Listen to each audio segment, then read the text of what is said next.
ఇవాళ చెప్పబోయే topic chicken గున్యా. నమస్కారం, నా పేరు Vijith Kumar, consultant physician, one hospital.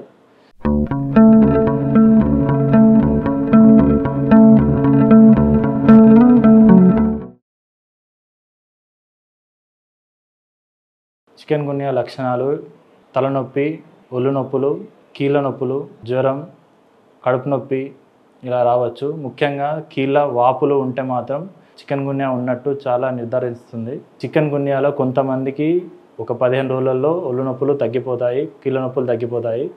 కాకపోతే కొంతమందిలో ఎవరికైతే HLA-B27 అనే జీన్ అనేది డిఫెక్ట్ ఉంటుందో వాళ్ళల్లో మాత్రం మనం కీళ్ళ నొప్పులు అనేది కంటిన్యూస్గా కొన్ని నెలల పాటు, కొన్ని సంవత్సరాల పాటు కూడా ఉండే అవకాశం ఉంటుంది. చికెన్ గున్యా అనేది వ్యాప్తి చెందేది ఒక మస్కిటో, ఎడిస్ ఆల్బోపిటికస్ అనే మస్కిటో ద్వారా వ్యాప్తి చెందుతుంది.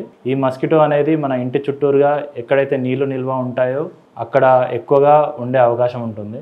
ఆల్బోపిటికస్ అనే మస్కిటోని మనం ఈ చికెన్ గున్యాని అరికట్టాలంటే ఇంటి చుట్టూరుగా నీళ్లు నిల్వ ఉంచుకోకపోవడం, ఇంకొకటి దోమతెరలు ఎక్కువగా వాడడం, ఇలాంటివి చేస్తే మనం ఈ చికెన్ గున్యాని అరికట్టవచ్చు. ఇది మస్కిటో అనేది ఎక్కువగా తెల్లవారుజామున ఎక్కువగా మనుషులను కుట్టే అవకాశం ఎక్కువ ఉంటుంది. ఈ మస్కిటోని మనం ఈజీగా కనిపెట్టవచ్చు. దీన్ని టైగర్ మస్కిటో కూడా అంటారు. దీని మీద ఒక వైట్ స్ట్రైప్స్ లాగా ఉంటాయి.